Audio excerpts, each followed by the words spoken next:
Buenos días, somos la Iglesia Comunión de Gracia Internacional y nos da gusto darles la bienvenida en este día. Nos da gusto que nos acompañen. Estamos ubicados en Paseo de los Álamos 176 en Guadalajara, Jalisco, así que es en el fraccionamiento El Palomar. Si gustan acompañarnos, nos reunimos los domingos a las 11:30 de la mañana, así que está usted cordialmente invitado. Y bueno, pues hoy es un día especial dentro del calendario cristiano.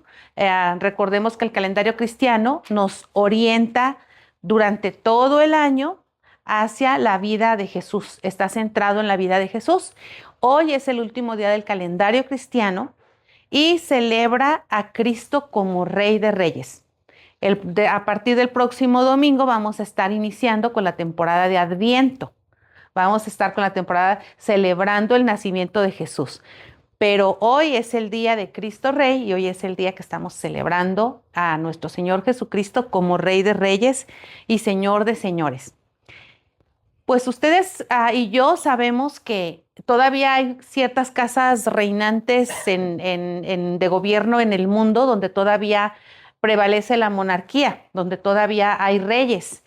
Por ejemplo, tenemos en el Reino Unido que todavía tienen ahí una monarquía, y cómo ellos empiezan, aún desde que con quién se van a casar y todo, que tiene que ser familia real y todo, empiezan a formar a ese bebé para que sea un rey, cómo empiezan a prepararlo, cómo empiezan a educarlo, no como a un común mortal como nosotros, sino que a él lo empiezan desde bebé a formar en todo ese protocolo, lo empiezan a enseñar en las estrategias con conocimientos, cultura, etcétera, pero también lo enseñan a tomar decisiones como rey. Pues nosotros tenemos ahora un rey del cual fue profetizado que iba a existir desde antes de la fundación del mundo. Y hoy vamos a estar hablando de ese rey. Quisiera leerles un pasaje en el libro de Lucas. Bueno, hoy tenemos el título del mensaje, es el reino de Cristo. La adoración al rey de todas las cosas. ¿Sí? Nuestro pasaje base va a ser Colosenses 1, del 11 al 20. Colosenses 1, del 11 al 20. Pero antes de ello, vamos a leer un pasaje en Lucas. Este pasaje se le conoce como el Benedictus, porque es como decir el bendito, porque está hablando de cuando antes de que naciera Jesús, está el sacerdote del templo judío, Zacarías, y acuérdense que había quedado él mudo porque no había creído que Dios le iba a dar un hijo, y resulta que cuando nace Juan el Bautista, pues aquí el sacerdote Zacarías, pues le vuelve la voz milagrosamente y él dice esto hablando sobre Jesús. En Lucas 1, 68 al 79, bendito sea el Señor Dios de Israel, porque ha venido a redimir a su pueblo. Nos envió un poderoso Salvador en la casa de David, su siervo, como lo prometió en el pasado por medio de sus santos profetas. Ya desde antes los profetas habían anunciado este nacimiento, para liberarnos de nuestros enemigos y del poder de todos los que nos aborrecen, para mostrar misericordia a nuestros antepasados al acordarse de su santo pacto. ¿Para qué venía este rey? Para mostrar misericordia a nuestros antepasados al acordarse de su santo pacto. Muy contrario, ¿no? A como los reyes de este mundo no necesariamente vienen a mostrar misericordia. Versículo 73. Así lo juró a Abraham nuestro padre. Nos concedió que fuéramos libres del temor al rescatarnos del poder de nuestros enemigos. ¿Y quiénes eran nuestros enemigos? El pecado y la muerte. Y por supuesto, el enemigo, que así como el innombrable, ¿verdad? Para que le sirviéramos con santidad y justicia, viviendo en su presencia. ¿Allá cada cuándo? No, todos nuestros días, para que viviéramos en su presencia todos nuestros días. Y tú, hijito mío, le dice a este bebé que después vemos que es Juan, le llamaban Juan el Bautista, y tú, hijito mío, serás llamado profeta del Altísimo porque irás delante del Señor para prepararle el camino. Darás a conocer a su pueblo la salvación mediante el perdón de sus pecados, gracias a la entrañable misericordia de nuestro Dios. Así nos visitará desde el cielo el sol naciente, para dar luz a los que viven en tinieblas y en sombra de muerte, para guiar nuestros pasos por la senda de la paz. Entonces, ¿a qué venía este futuro rey? Para dar luz a los que viven en tinieblas y en sombra de muerte, para guiar nuestros pasos por la senda de la paz. Fíjense qué hermoso el ver el propósito de un rey que viene a dar misericordia, a dar paz. Entonces, ya desde acá estamos viendo que es un rey muy diferente a los reyes humanos, a los reyes de este mundo. Bueno, pues vamos a entrar ahora en el pasaje del día de hoy, que es Colosenses 1. Y esta carta a los colosenses la escribió un hombre que era el apóstol Pablo. Él escribió varias cartas para el Nuevo Testamento, y él escribió esta carta a los creyentes de la ciudad de Colosas. Esta ciudad era una ciudad muy pequeñita. De hecho, se cree que ni siquiera el apóstol había conocido esta ciudad o no había conocido a los creyentes de esa ciudad, sino que el que estaba pastoreando esta iglesia era su discípulo Epafras. Ahí los que no han tenido hijos, si un día tienen un hijo, le pueden poner Epafras si gustan. Así, Epafras, ponte la pijama, Epafras, haz la tarea. No sé, ¿verdad? Entonces, bueno, este discípulo o pastor Epafras fue a visitar a Pablo cuando estaba en Roma en prisión y le dijo la condición en la que se encontraba esta iglesia. Y resulta que en esta iglesia habían entrado, qué raro, ¿verdad? Creencias que querían entrar, estas creencias de que Jesús era un hombre común, como muchas personas ahora dicen, ¿verdad? No, es que sí fue un gran profeta, fue un gran filósofo, fue un gran maestro. Esas filosofías o esas creencias se querían meter en la iglesia de Colosas. Entonces Pablo, en este amor cristiano, que aunque no los conocía, dijo, no, ¿cómo es posible que estén creyendo esto? Y se toma el tiempo para escribirles esta carta a los colosenses, o sea, a los habitantes de Colosas. Entonces, hoy vamos a leer un pasaje que es muy, muy hermoso, porque va en dos partes. Primero es como una oración que el apóstol Pablo hace por los creyentes de Colosas, pero la podemos traer como para nosotros también.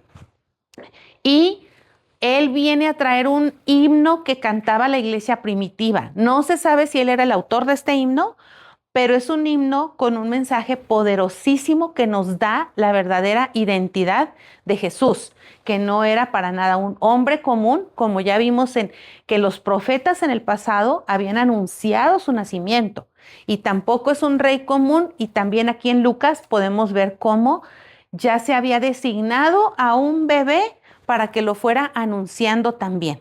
Entonces, vamos a adentrarnos entonces en esta carta, que está, pues, como les decía, está dividida este pasaje en dos. Entonces, el apóstol Pablo ora e intercede por estos creyentes de Colosas y dice que él está orando para que sean fortalecidos en todo sentido con su glorioso poder, con el poder de Dios, que los fortalezca, que les dé ánimo. Porque no les he dicho, porque esta era una ciudad pequeña que se dedicaban a la fabricación de tintas para las telas, para teñir telas. Entonces, después pasó algo desafortunado, pero en esta ciudad, pero el apóstol Pablo ora por ellos y dice que sean fortalecidos en todo sentido con su glorioso poder. Así perseverarán con paciencia en toda situación y con mucha alegría o con mucho gozo. Y es algo que, si lo tomamos para nosotros, a eso somos llamados, a estar perseverando, a ser constantes y a hacerlo con gozo. ¿Qué pasa con el gozo? El gozo no depende de las circunstancias que me rodean, sino el gozo de saber que Jesús está conmigo todo el tiempo. a pesar de que tenga problemas, a pesar de que atraviese por tormentas en mi vida, saber que Dios está conmigo, eso me da gozo, ¿sí? Entonces, saber que no me encuentro sola o solo en una situación. Y también eso que va a producir, que le demos gracias al Padre.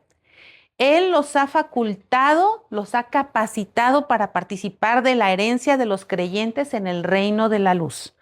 Él nos libró del dominio de la oscuridad y nos trasladó al reino de su amado Hijo. Y aquí estamos hablando hoy, entonces, del reino de su amado Hijo. Y está hablando en qué tiempo verbal. Libró. ¿Qué tiempo verbal es? Pasado. Es en tiempo pasado. O sea, es algo que ya está hecho y aplicable a nosotros. Nosotros los creyentes ya nos fuimos trasladados del reino de la oscuridad, donde ni siquiera sabíamos o estábamos conscientes que cometíamos pecados, y nos vino a traer al reino de la luz, a saber que somos amados y que fuimos ya perdonados de nuestros pecados. Entonces, dice, Él nos libró del dominio de la oscuridad y nos trasladó al reino de su amado Hijo, en quien tenemos redención y perdón de pecados. Así que esa es la luz, el sabernos muy amados, el sabernos perdonados y el saber que nosotros pues todavía somos seres humanos y todavía pecamos. Pero ya nuestro deseo no es pecar. Nosotros somos como las demás personas que también pecan, pero nosotros ya no pecamos a gusto, porque ya sabemos que distinguimos, Dios nos ayuda a distinguir mediante su Espíritu Santo el bien del mal. Así que cuando un creyente peca, el Espíritu Santo no lo deja en paz y le da conciencia de pecado, pero le dice, no estás separado de mí, sino tú puedes venir a mí. Y ven a mí, o sea, tus pecados ya fueron perdonados, pero ven a mí para que ya no sigas viviendo en algo que te está dañando a ti y que probablemente está dañando a otros. Entonces, esto fue Colosenses 1 del 11 al 14. Es la oración. Así que, ¿qué es lo que pide Pablo? Pablo está pidiendo que la persona resista con paciencia, pero también con gozo. Pide que seamos fortalecidos con todo poder para que tengamos toda resistencia, paciencia y gozo. Y nos dice que no solamente está pidiendo poder para que sobrevivamos. Pues ahí voy más o menos en la vida. Pues ¿cómo estás? Pues más o menos ahí pasándola. No, nos dice que no nada más está pidiendo el apóstol Pablo poder para que sobrevivamos, sino el poder que viene de la gloriosa potencia de Jesús, que no es cualquier poder. El poder que tiene de Jesús es en Dios, es el Espíritu Santo, que al creyente o aquel que ha depositado su confianza en Él, y entonces le dota de esta capacidad de reconocer sus faltas, pero también lo anima cuando está en problemas, le da convicción para que crea las promesas que tiene en Jesús, le da esperanza. Y este está disponible para todo ser humano, para todo ser humano. Así que no es un poder que viene de cualquier fuente ahí, ¿verdad? Sino es directamente de Dios. Y ese mismo poder, Dios quiere llenarnos a nosotros, ese poder que Él tiene en sí mismo. Si en otra parte de la Escritura dice que es ese poder que levantó a Jesús de los muertos en la resurrección, ese es el poder que habita en el creyente. Y yo creo que ahí sí convendría que cada quien tengamos como una reflexión de cómo vemos ese poder de Dios actuando todos los días en nosotros, pero todavía qué más nos espera y qué más nos quiere dar el Señor. Así que, bueno, continuamos. Así que Jesús es el Rey de todo. Jesús es el Rey de todas las cosas. Y ahorita vamos a analizar unas afirmaciones sobre esto. La buena noticia desde el principio de esta proclamación es que el que Jesús sea Rey de todo significa que Él es Rey, aún que Él domina las tinieblas. Las tinieblas es el pecado y todos esos entes espirituales de maldad que una de sus mejores estrategias es que la gente no crea que existen, pero sí existen. Entonces, pero Jesús es rey sobre todo eso. Dice, mayor es el que está en mí que el que está en el mundo. Y el que está en el mundo, pues es el enemigo, ¿verdad? Entonces, dice que el Padre nos ha liberado por medio de este rey Jesús, y nos ha traído al reino de su Hijo amado. Nosotros no le pertenecemos al enemigo, nosotros le pertenecemos a Dios. Entonces, es este Hijo en quien tenemos redención y perdón de pecados. Así que pues esta es una maravillosa noticia para todos nosotros, que si en el pasado, que yo creo que pues no hay ser humano que no haya hecho cosas de las que se avergüenza, porque yo creo que ni siquiera quisiéramos hay cosas que hemos hecho que ni siquiera queremos que nadie sepa, pero esas cosas Dios las sabe y las ha perdonado en su Hijo Jesús. Entonces, para que no tengamos nada que nos detenga, ni nos ate al pasado, ni a lo malo que hayamos hecho, nada nos puede detener allá. Entonces, ahora sí, vamos a leer. Pablo les empieza a escribir este himno, que no se sabe si es la autoría de él o fue la autoría de alguien más. Y quiero que por favor pongan atención en las palabras que sobresale. ¿Qué palabra se repite y se repite aquí? Todo y todas, ¿sí? Todo y todas. Entonces, ¿y todo qué es? Todo, todo. Entonces, dice el versículo 15 de Colosenses 1. Él, refiriéndose a Cristo, es la imagen del Dios invisible, el primogénito sobre toda creación, porque por medio de Él y para Él fueron creadas todas las cosas en el cielo y en la tierra, visibles e invisibles, tronos, poderes, principados o autoridades. Todo ha sido creado por medio de Él y para Él. Él es anterior a todas las cosas, que por medio de Él forman un todo coherente. Y esto es algo bellísimo que merece que lo analicemos. De cada una de estas frases se podría dar un sermón. No voy a dar un sermón ahora de cada una, pero va a haber más o menos como unas 7 afirmaciones acerca de Jesús que vamos a estudiar ahora y en las cuales vamos a reflexionar. Continúa Colosenses 1, 18 al 20. Él es la cabeza del cuerpo, que es la iglesia. ¿Quién es la cabeza? Jesús, ¿verdad? Cristo. Él es el principio, el primogénito de entre los muertos, para ser en todo el primero. Porque a Dios le agradó habitar en él con toda su plenitud, y por medio de él reconciliar consigo todas las cosas, tanto las de la tierra como las del cielo, haciendo la paz mediante la sangre que derramó en la cruz. ¿Sí o no está bellísimo esto? Bueno, vamos a ver. Así que Jesús nos revela quién es Dios. Jesús nos revela quién es Dios. Entonces, acuérdense que nosotros conocemos que Dios es una Trinidad, ¿verdad? Es Dios Padre, el Hijo y el Espíritu Santo. El que vino acá a la tierra primero, pues fue Jesús, para revelarnos al Padre. Por eso Él dice, quien me ha visto a mí, ha visto al Padre. Quien me ha visto a mí, ¿quieres saber cómo es Dios? Véanme a mí, dijo Jesús. Véanme a mí. Yo soy la imagen del Padre. Entonces, nadie puede conocer a Dios de otra manera si no es que es a través de Jesús. Nadie puede conocer al Padre si no es a través de Jesucristo. Así que vamos a ver varias afirmaciones que nos dice aquí en la carta a los Colosenses, que nos hablan de que en Jesús todo esto, y en Jesús todo lo otro, y en Jesús todas las cosas. Vamos a ver. Entonces, todo fue creado por Él. Cuando pensamos en la creación, en la belleza de la creación, en el cielo, las estrellas, el sol, los mares, los animales, los seres humanos.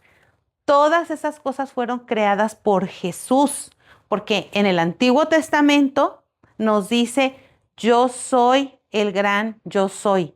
Y yo soy es el nombre de Jesús en el Antiguo Testamento. Así que cuando todas las cosas fueron creadas, ahí estaba Él creándolo todo, estando ahí presente.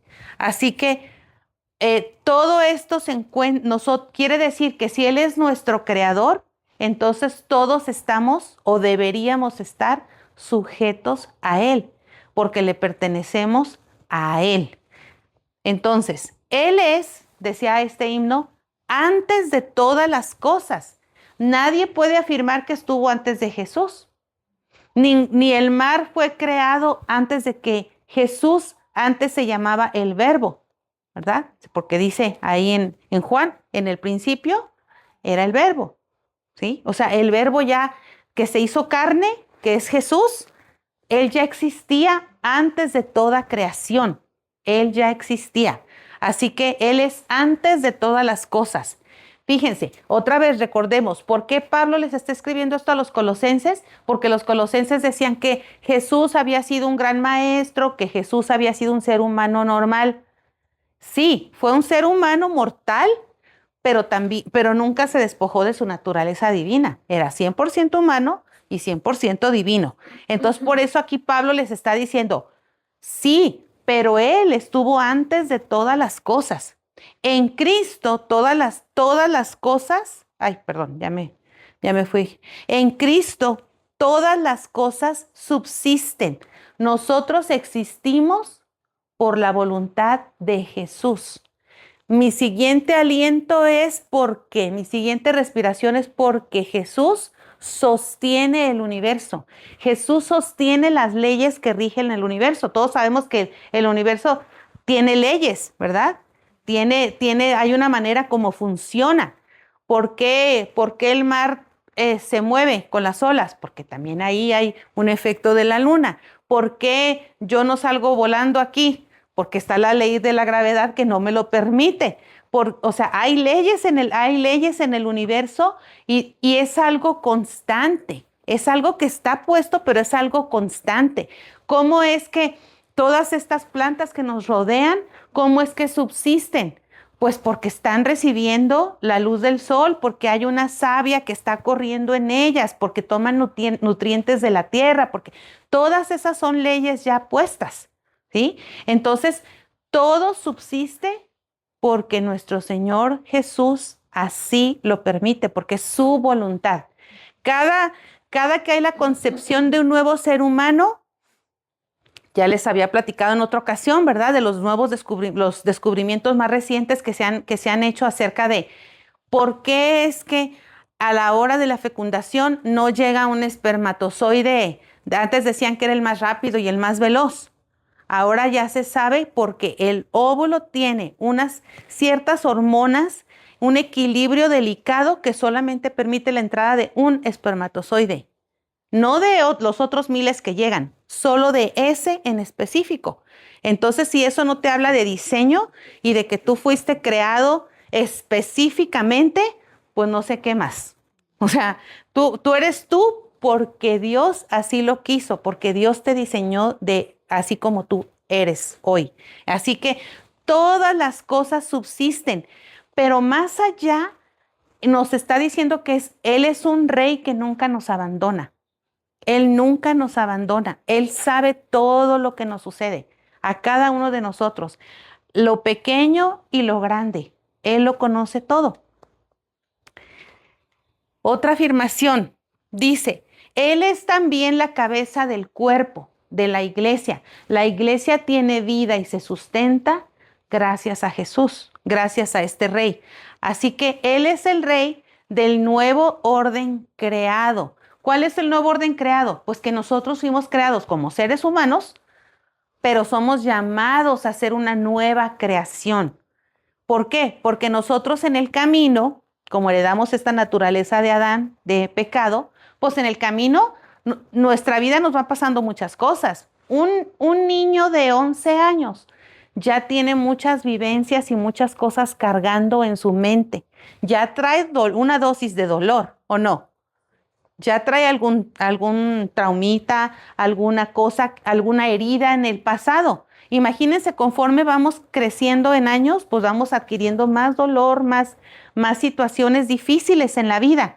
Entonces nosotros somos el nuevo orden creado, es decir, que cuando venimos a Cristo, vinimos a ser nuevas criaturas. Es decir, que empezamos a despojarnos de esas heridas del pasado. Y no quiere decir que va a ser de la noche a la mañana, ¿verdad? Poco a poco vamos a irnos despojando a llegar a ser unos seres adultos sanos, sanos. Quizá no vamos a ser totalmente sanos mientras estemos en esta tierra, pero Él nos promete que un día Él nos va a dar sanidad completa. Pero sanos espiritualmente, sanos emocionalmente. Pero eso es el nuevo orden. Así que Él es el principio, el primogénito de entre los muertos. Primogénito de entre los muertos quiere decir que es el primero que resucitó. Digo, todos hemos leído que Lázaro resucitó, ¿verdad? Pero se volvió a morir. Digo, no nos lo dice la Biblia, pero se volvió a morir. La niña esta también se volvió a morir. O sea, los diferentes ejemplos que hay. Pero Jesús resucitó y vive. Y yo diría, amén, ¿verdad? Él está vivo. Así que Jesús fue el primero en trascender la muerte y resucitar. Y al decir primogénito, primogénito nos habla de una jerarquía.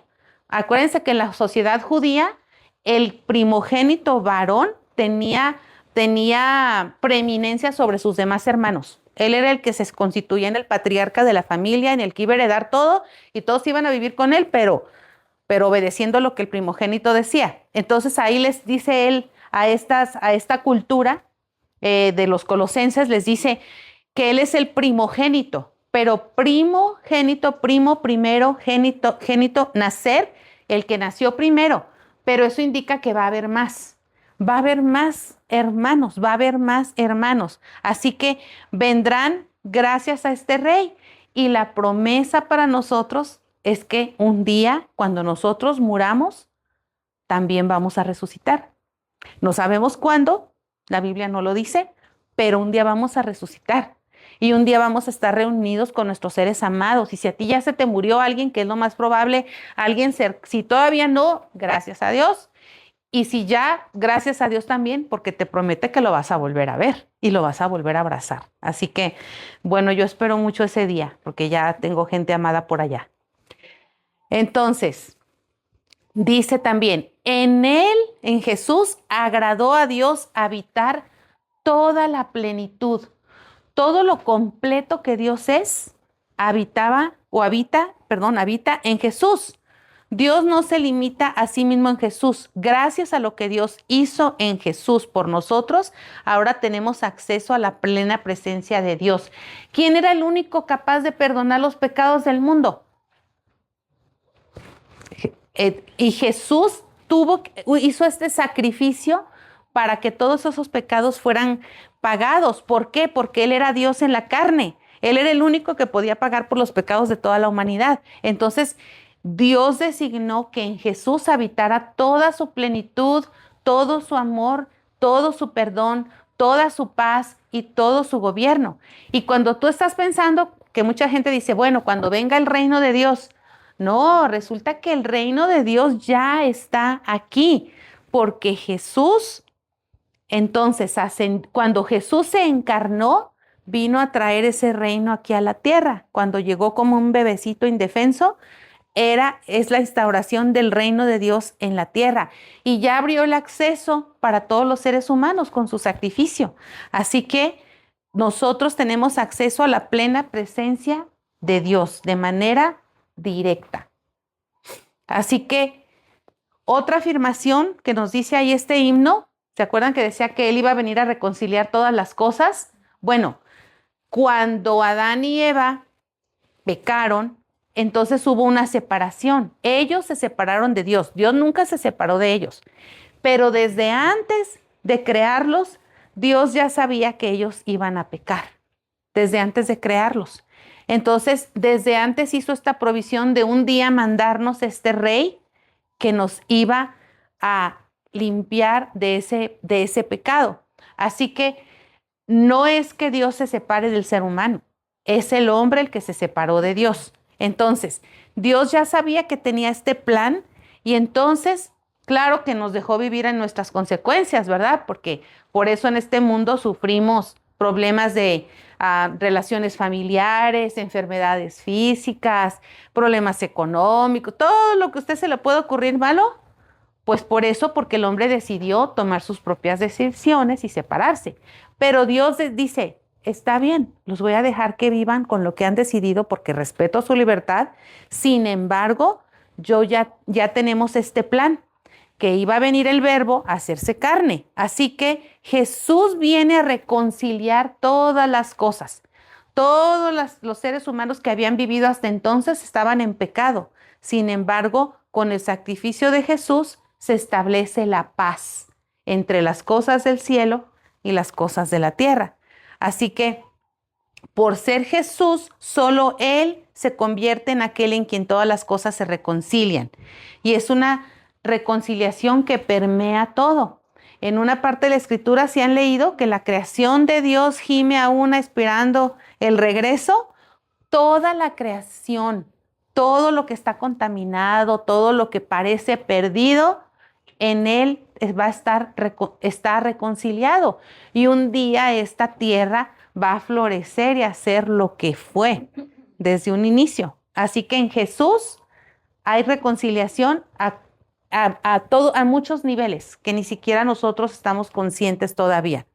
Así que Cristo Rey, Jesús es Rey desde la creación hasta la nueva creación. Su reinado abarca desde el principio de los tiempos hasta el fin de los tiempos y más allá. Su gobierno nos ha liberado de la exclusión y nos ha traído la paz. Y no importa dónde vayamos, encontraremos que Cristo es todo y está en todo.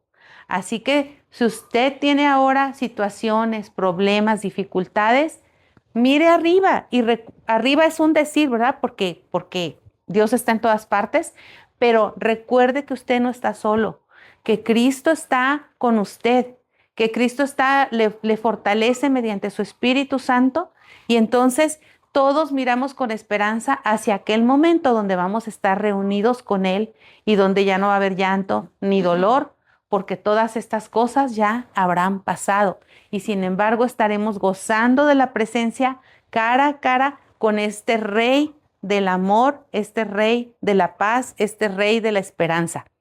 Que nuestros ojos se eleven en alabanza y adoración a nuestro Señor y Salvador, Jesús, el Rey de todo. Amén y amén.